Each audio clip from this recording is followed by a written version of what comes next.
श्री ईश्वर कृष्ण पर प्रणीत इस सांख्य तत्व कौमुदी,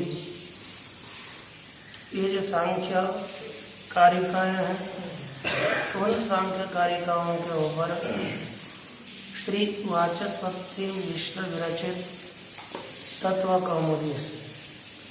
इस तत्व कौमुदी सहित कारिकाओं का विचार करते हुए द्वितीय कारिका का दृष्टवदानुश्रविकः स विशुद्धि क्षयातिशय युक्त तद विपरीत श्रेयानुज्ञ विज्ञानात् इस कारिका का विचार चल रहा है।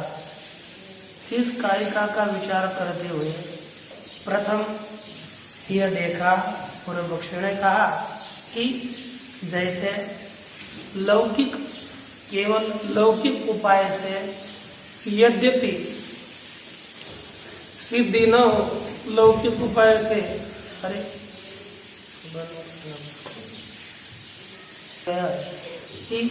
पूर्वपक्ष ने कहा यद्यपि दृष्ट उपाय ठीक नहीं है, किंतु अदृष्ट उपाय, अलौकिक उपाय वह तो योग्य ठीक होगा।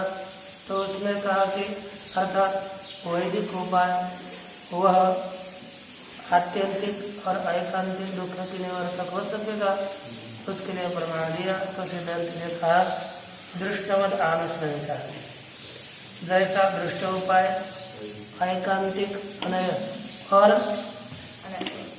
ऐकांतिक आत्यंतिक उपाय नहीं है, तद्वत वैदिक उपाय भी आनुश्रविक अर्थात वैदिक उपाय भी ऐकांतिक आत्यंतिक नहीं है, यह कहा। कारिका में ही दूसरा हेतु भी दिया, स विशुद्धि क्षयातिशय युक्त, वह वैदिक उपाय अशुद्धि, क्षय और अतिशय से युक्त है, ये बताया गया। तत्पश्चात दूसरा कथन किया, इसी का ही कथन करते हुए स अशुद्धि, अविशुद्धि, क्षय और अतिशय से युक्त कैसे है। तो पंचशिखाचार्य का एक वचन दिया कि स्वल्पः संकरः सपरिहारः पुनः सप्रत्यवमर्षः, इस तरह से वचन दिया। थोड़ा संकर होता है, परिहार सहित है और प्रत्यवमर्ष के साथ उस अर्थात सहन करना पड़ता है। उसके पश्चात एक वाक्य दिया गया कि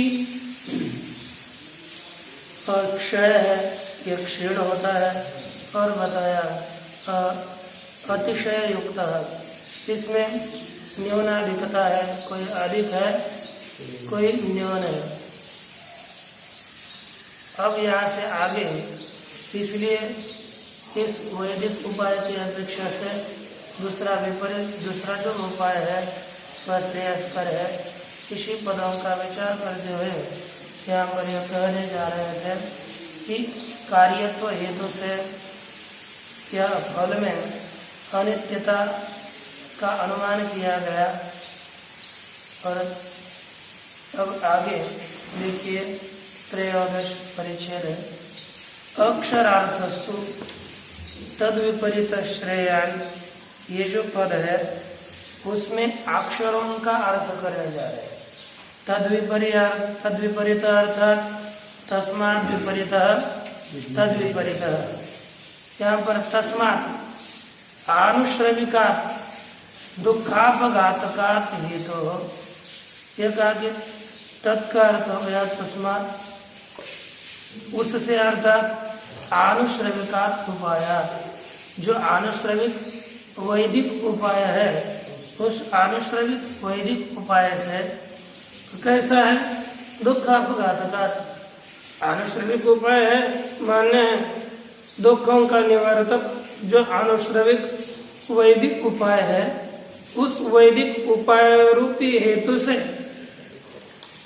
दुख के अपघातक निवर्तक जो हेतु है उस हेतु से विपरीत शब्द का अर्थ किया सत्व पुरुषान्यता प्रत्यय। सत्व और पुरुष, सत्व अर्थात प्रकृति, पुरुष अर्थात पुरुष, इन दोनों में अन्यता अर्थात भेद। प्रकृति और पुरुष के भेद का जो ज्ञान साक्षात्कार वही दुख का अपघातक है, निवर्तक है। ये वैदिक उपाय कर्म कलाप भी दुख का निवर्तक है, लेकिन प्रकृति पुरुष विवेक यह भी दुख का निवर्तक है। इन दोनों भी दुख के निवर्तक उपायों में वैदिक उपाय ही श्रेयस्कर है, अधिक श्रेष्ठ है। अतः एवं श्रेय, यद्यपि दोनों भी, यह भी निवर्तक दुख का अपघातक है, कर्म कलाप रूप उपाय वैदिक उपाय, तद्वत दूसरा जो पुरुष प्रकृति विवेक यह भी दुख का निवर्तक उपाय है। दोनों भी उपाय दुख के निवर्तक है, उसमें शंका नहीं है, लेकिन दोनों उपायों में एक उपाय श्रेष्ठ नहीं है और अपर उपाय श्रेयस्कर है। इसी के लिए कहा अतएव श्रेयान, इसलिए ही यह साक्षात्कारात्मक उपाय श्रेय है, सर्वतो भावेन प्रशस्य श्रेष्ठ है। आनुश्रविको ही वेदवीतत्वात् मात्रया दुखापघातकत्वाच्च प्रशस्य। ये देखें, आनुश्रविक उपाय भी प्रशस्य है।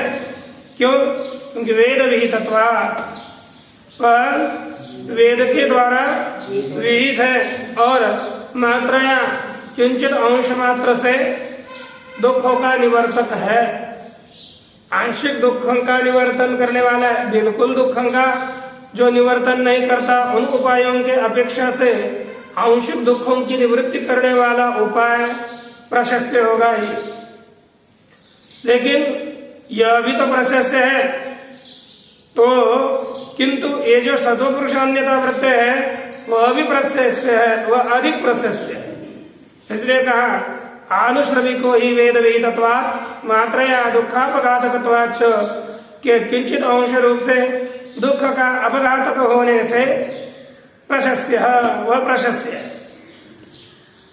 सत्व पुरुषान्यता प्रत्ययोपि प्रशस्य, सत्व पुरुष और सत्व प्रकृति पुरुष इनका जो भेद ज्ञान यह भी प्रशस्य है, लेकिन तद अनयोः, इन दोनों में तद अनयोः प्रशस्योर मध्य सत्व पुरुषान्यता प्रत्यय श्रेयान, इन दोनों भी प्रशस्त पदार्थों के बीच में सत्व पुरुषान्यता प्रत्यय प्रकृति पुरुष विवेक प्रशस्य है, श्रेष्ठ है, उत्तम बताया गया है।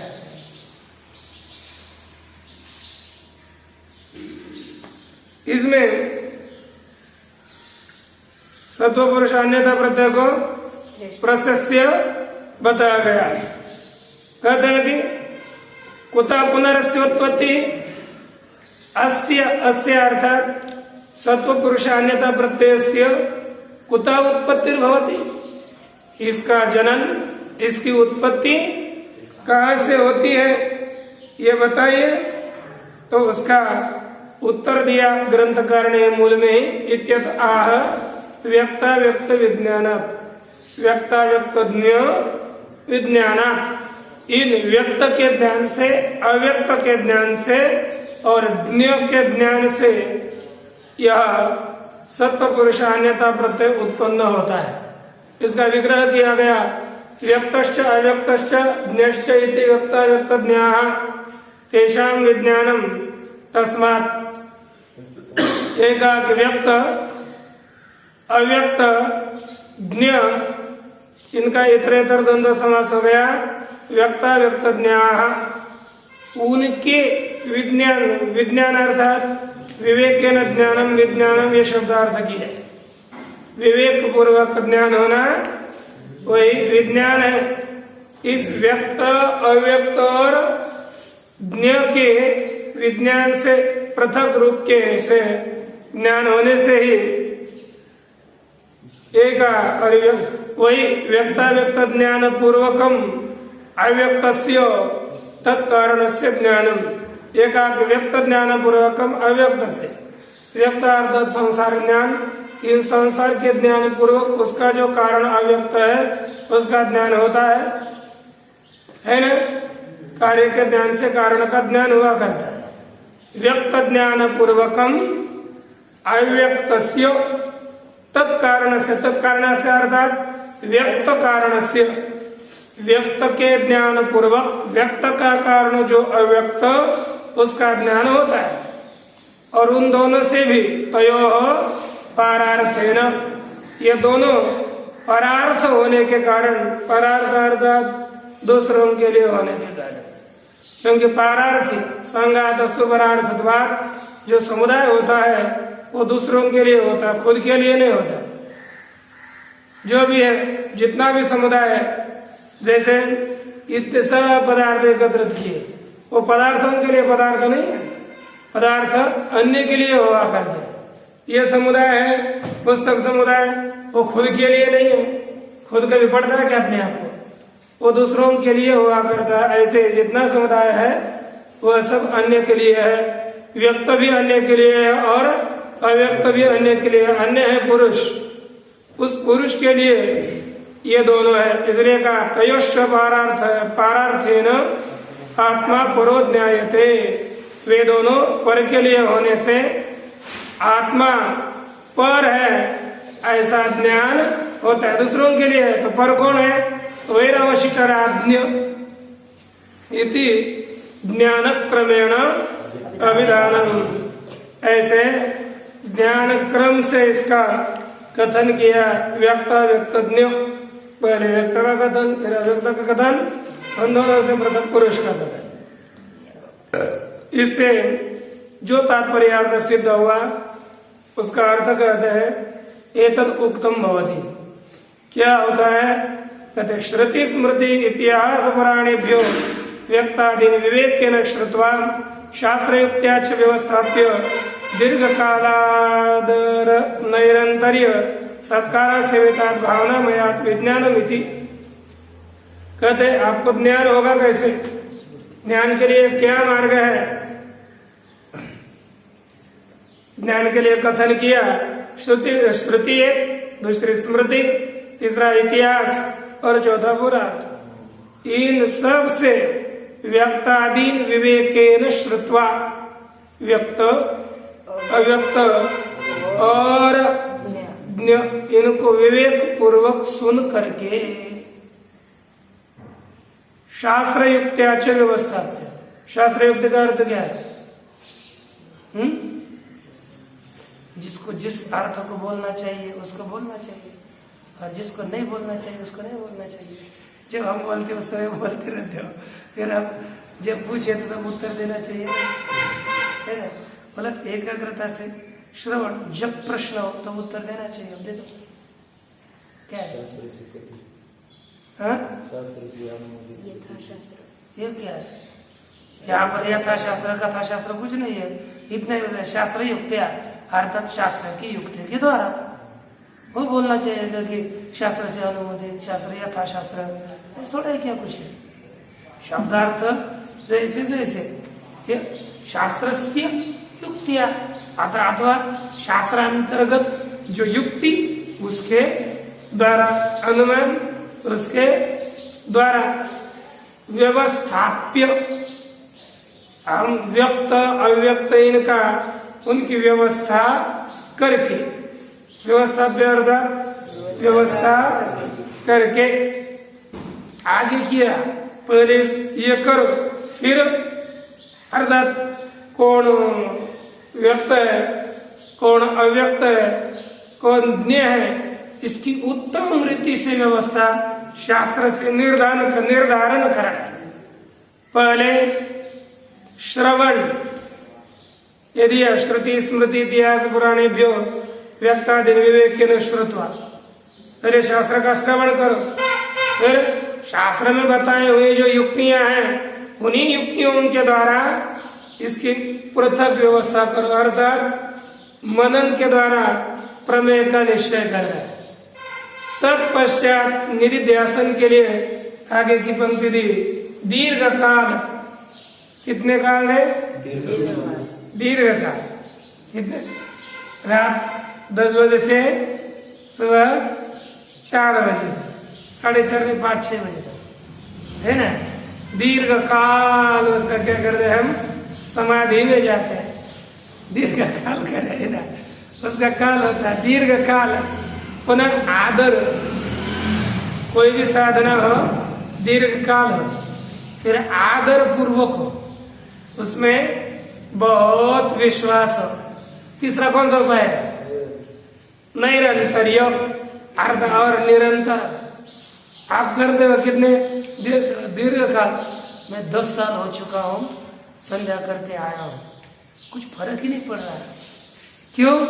क्योंकि आदर नहीं है और निरंतर नहीं है। 10 साल से कर रहा है, लेकिन प्रत्येक महीना के अंतिम पहले दिन और अंतिम दिन करता है। दीर्घ काल से निरंतरता नहीं, तो फिर कैसे प्राप्त होगा कुछ फल? निरंतर करते रहना है, दीर्घ काल तक करते रहना है, तब उसका फल मिलता है। एक दिन के 8 दिन छोड़ी, एक ना श्रीकांत, फिर फल रखा है अपने लिए। निरंतर सत्कार सेविता भावना मया। कैसा ये उपाय है? भावना में, निरंतर भावना रूप उपाय से ही विज्ञान होता है, साक्षात्कार होता है। इसके लिए प्रमाण दिया, एवं तत्वाभ्यासात नास्मिन में नामित्य परिशेषम अविपर्यात विशुद्धम केवलम न उत्पद्यते ज्ञानम। 64 कारिका का कथन किया, एवं तत्वाभ्यासात, इस तरह तत्व के अभ्यास से ज्ञान उत्पन्न होता है। कैसा? न अस्मि न में, क्योंकि न अस्मि, मैं नहीं हूं, न में, मेरा नहीं है, ना अहम, ना हम, अर्थात इसका अर्थ आता है मैं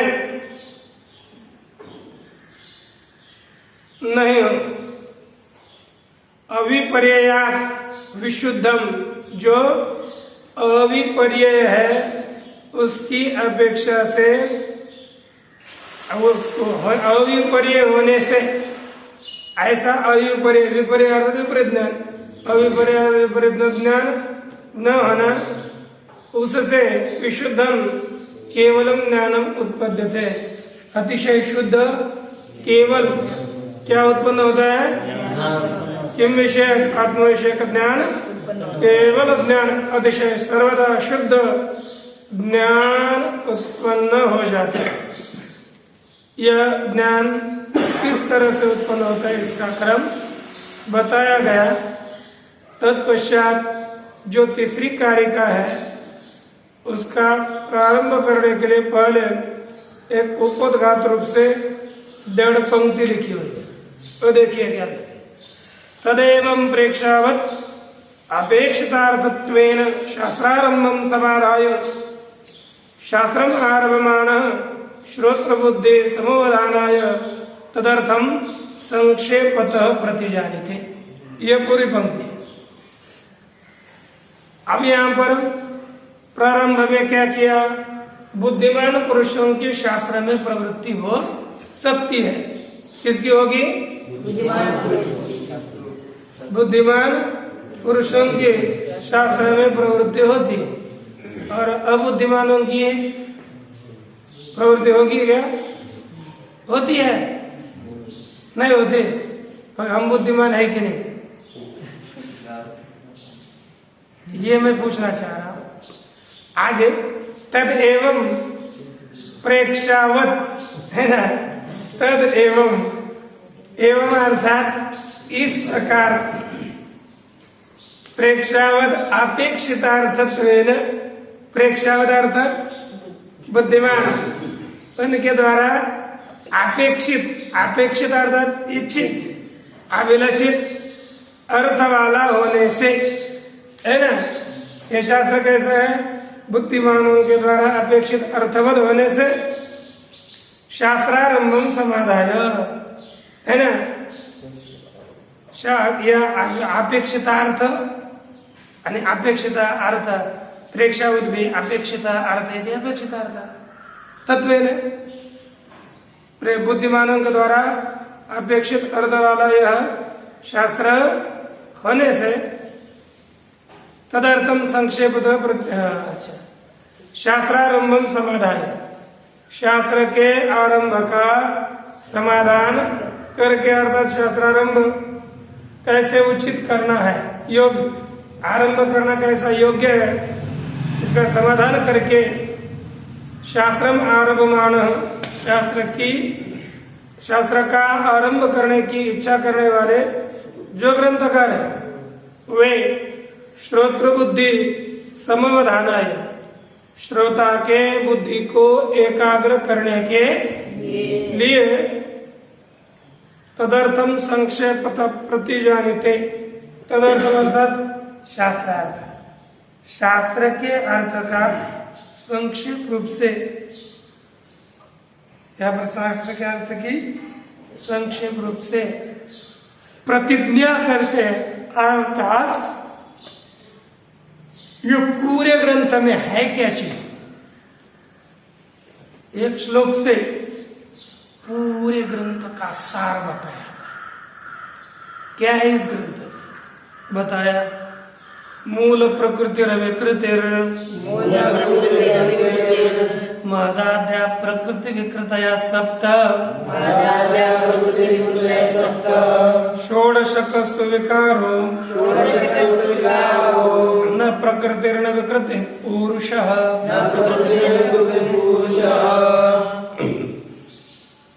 देख ली, शास्त्र ने आपको बताया 24 तत्व प्राकृतिक है और एक 25वां तत्व है पुरुष। इसमें कि कौन कौन से हैं? इतने पदार्थ है, मूल प्रकृति, उसके बाद महतत्व, अहंकार, कितने हो गए? प्रकृति, महतत्व, अहंकार, कितने हो गए? 5, 3 हो गए। अच्छा, उसके बाद उस अहंकार से, अहंकार का सात्विक, राजस और तामस 3 प्रकार के भाग थे। उसी प्रकृति के तामस अहंकार से 5 तन्मात्राओं की उत्पत्ति होती है।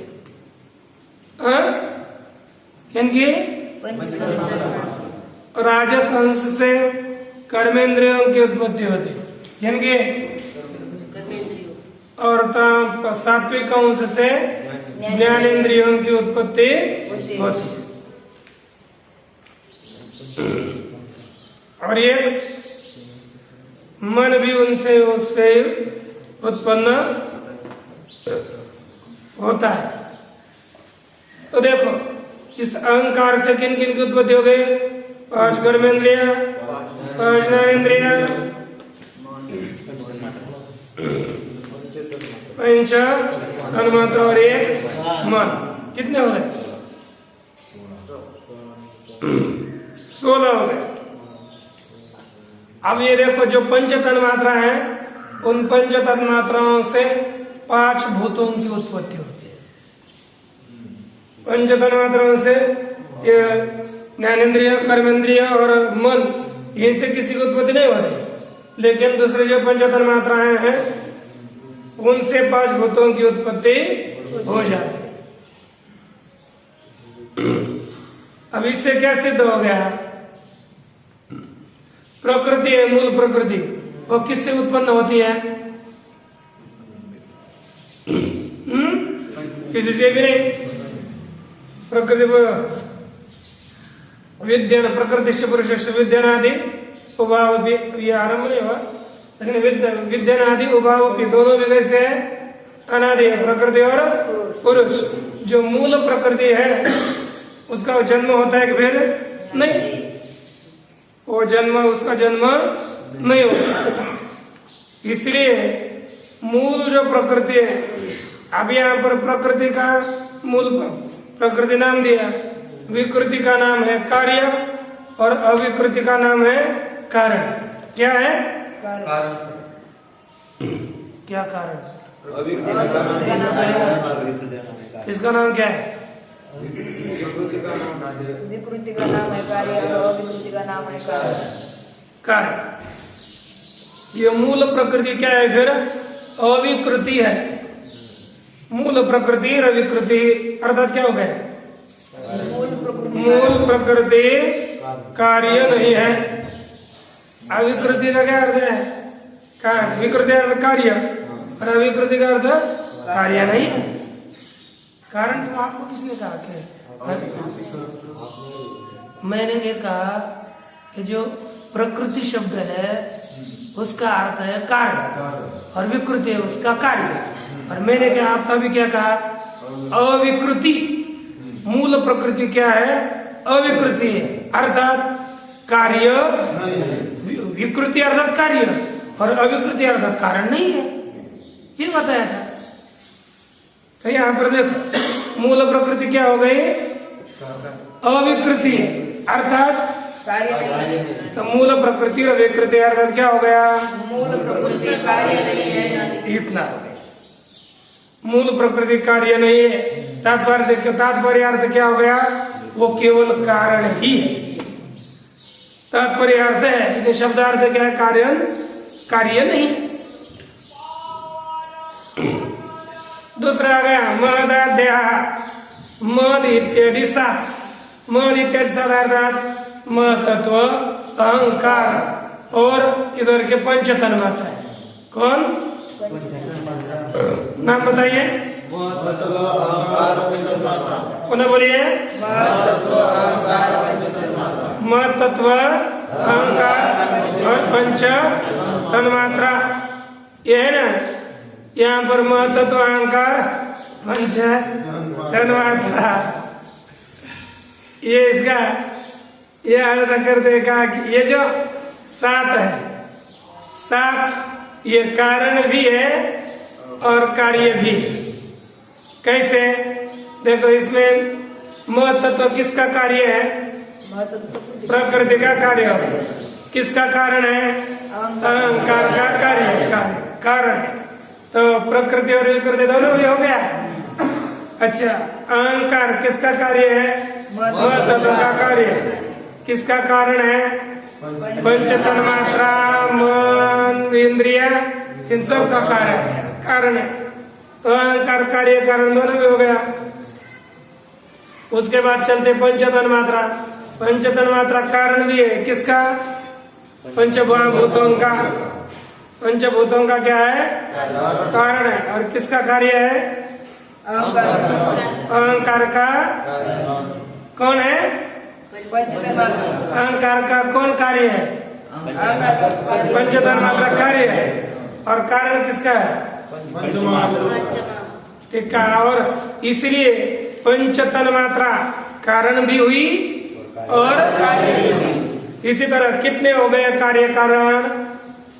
सात। कौन कौन? मद तत्व, अहंकार, पंच तन्मात्रा, है ना। ऐसे तैयार बैठना हर साल, क्योंकि महत बोलते समय अहंकार निकलने लगता है ना। अब दूसरा हो गया बचा 16 ऐसे हैं वो कारण नहीं है, अर्थात केवल कार्य ही है। कौन कौन?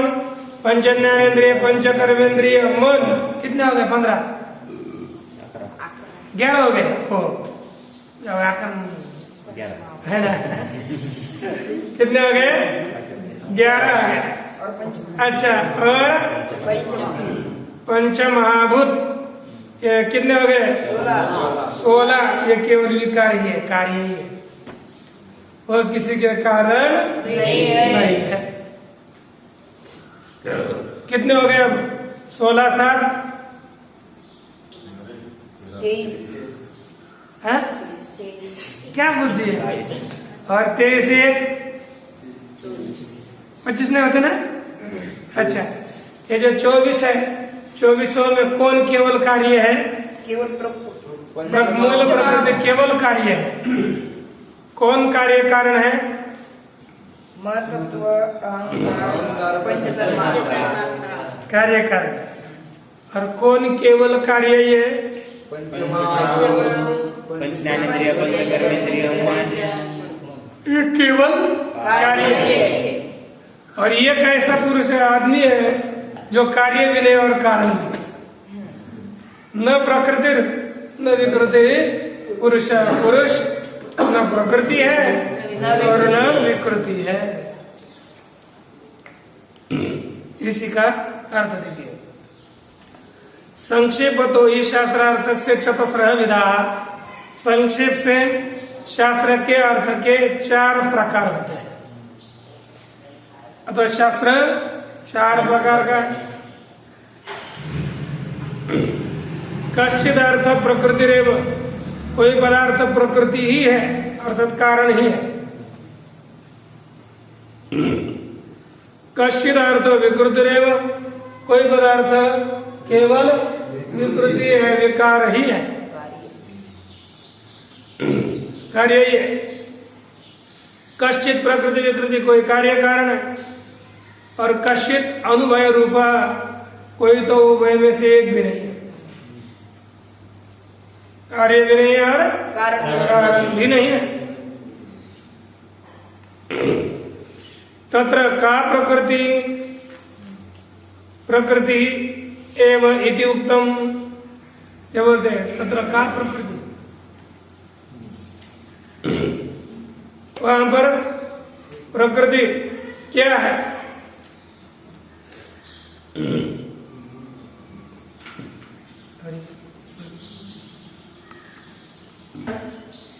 तत्र इन 4 प्रकारों में का प्रकृति, कौन प्रकृति है, प्रकृति क्या है, ऐसा प्रश्न किया गया तो उसका उत्तर दिया मूल प्रकृति अविकृति।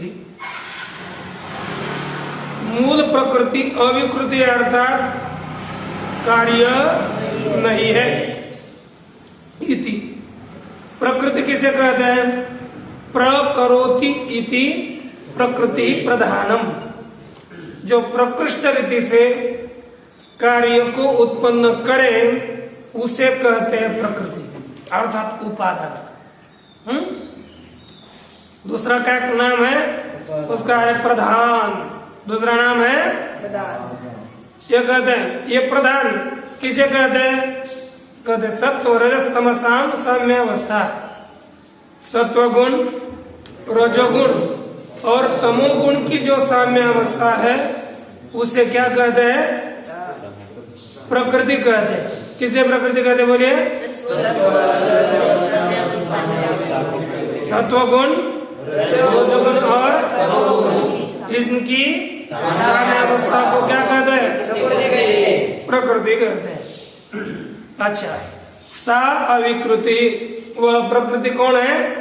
अविकृति। अविकृति अर्थात कार्य नहीं है। प्रकृति क्या है? प्रकृति रेव, कारण ही है। प्रकृति केवल कारण ही है। प्रकृति रेव इत्यर्थः। कुतः, क्यों? वह कारण है तो उस कर दिया इति उक्त मूले थी।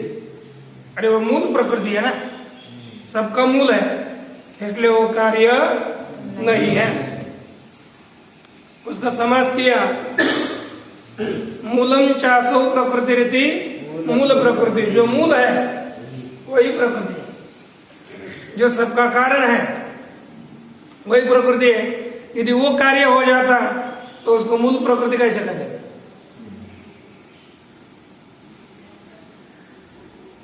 किसका मूल है? सुनिए, विश्वस्य कार्य संघातस्य सा मूलम। विश्व अर्थात संपूर्ण जो कार्य समुदाय, उस सब कार्य समुदाय का मूल कौन है? प्रकृति। सभी प्रकार के कार्य समुदाय का मूल प्रकृति है।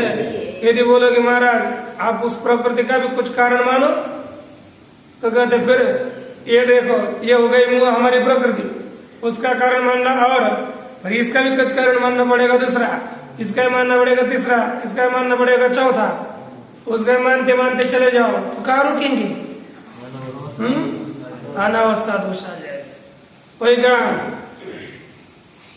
न त्वस्य मूलांतरम अस्ति, इस प्रकृति का दूसरा कोई मूल नहीं है। क्यों? अरे ऐसा होगा तो अनावस्था प्रसंग, ये अनावस्था रूपी दोष आएगा, उसकी प्रसक्ति होगी।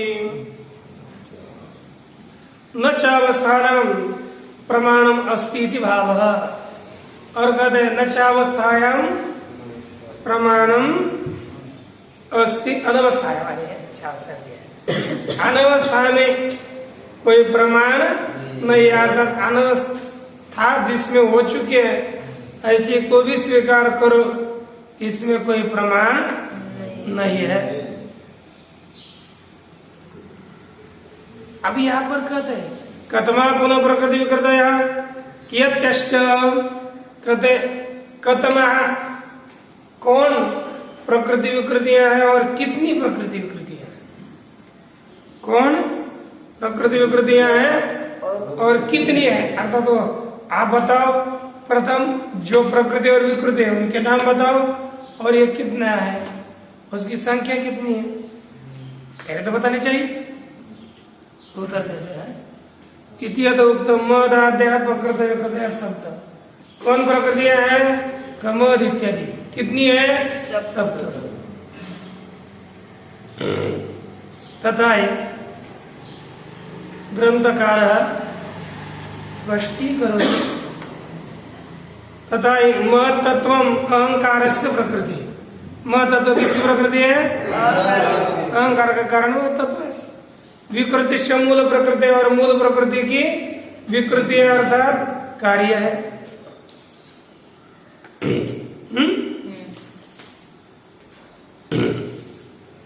एवं अहंकार तत्व तन्मात्राणाम इंद्रियादीनांच प्रकृति, महत्त्व किसका कारण है, तन्मात्र, किनका है, तन्मात्र। एक दूसरा 10 इंद्रिया, कितना है,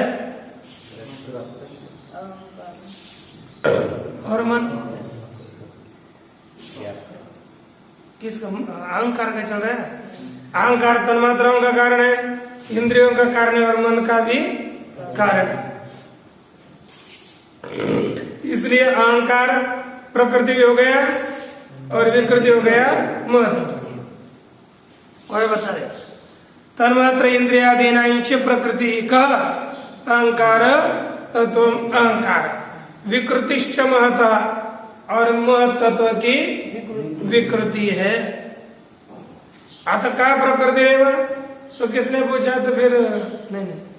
एवं पंच तन्मात्राणि तत्वानि भूतानां आकाशादीनां प्रकृतयः, एवं अर्थात इस तरह पंच तन्मात्र, कौन पंच तन्मात्र तत्व भूतानां आकाशादीनां प्रकृतयः, किसकी प्रकृति है, भूतों की, आकाशादियों की प्रकृति। कौन, पंचतन्मात्रा। ठीक, तो पंचतन्मात्रा में क्या हो गए, प्रकृति भी हो गई और विकृति की हो गई। अब शंका आ गया था का विकृति, कहा कि विकृति और विकृति कौन है, उत्तर दिया और कहते की टीचर, और विकृति कौन है और कितनी विकृति है। इत्यत उक्तम षोडशस्तु विकार, 16 तो केवल विकार ही है।